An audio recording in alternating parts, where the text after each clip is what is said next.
Creativity is, I believe, a personality-derived skill that people are born with and that it has the potential to be enhanced or diminished over the course of their life due to one's experiences.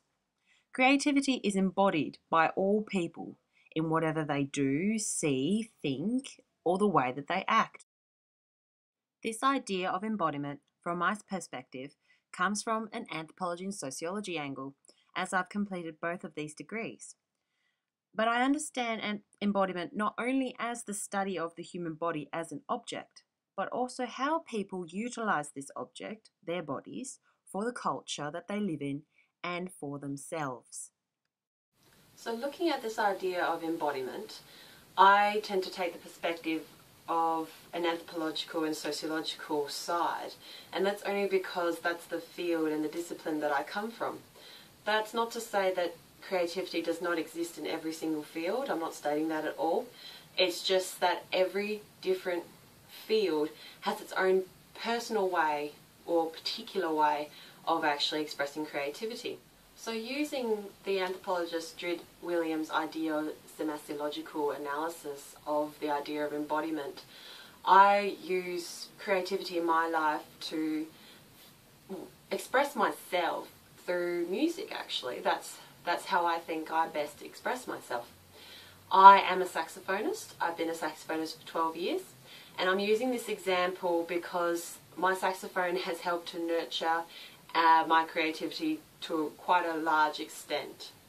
So the first time I played the saxophone, my teacher asked me straight up, he just went, try and put it together, because of course it comes in 3 pieces, which is very important: the mouthpiece, the neck, and then of course you've got the body. Or of course it goes into a long neck and it's a bell, so that's the body of the saxophone. So after I had that struggle, he also told me just to blow it, just straight away, just blow as hard as you can and see if you can get a note out. And when I struggled so badly, which of course everybody would in their first try, it made me really realise how much effort and how much construction is needed for me to actually use this instrument to express myself.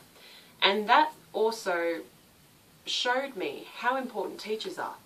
We take it for granted that we have the tools and the mechanism, and of course most importantly the degree, to actually instruct students in their field of education.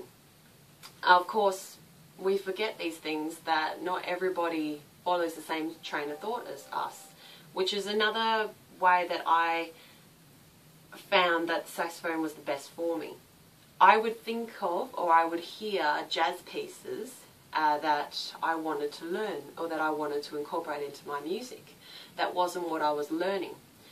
So my saxophone teacher, he would actually encourage me to go out and find these pieces of music and try and actually create my own music to play for him and actually write it down, thus furthering not only my, well, we call them fingering patterns, my tone, everything in those kind of mechanical regards, but it also furthered my idea of analysing the semiotics of playing a saxophone, which is a very important part of creativity.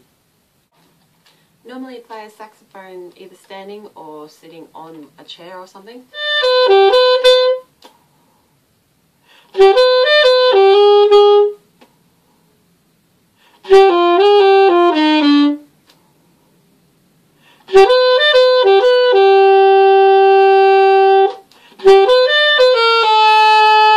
Embodying creativity is a part of everyday life, and it is also very important to individuals, as that is how they express themselves and that's how they can communicate with the rest of society. We as teachers and practitioners in the field of education, we need to understand this and apply it to our work. So in conclusion, we need to understand as teachers and future practitioners that everybody has their unique way of being creative. Everybody has a unique way of being who they are and using that in their own work. And we, as teachers, we need to support that, and we also need to understand that. Otherwise, it'll be very difficult for us to actually become proper, good teachers for our students and for ourselves.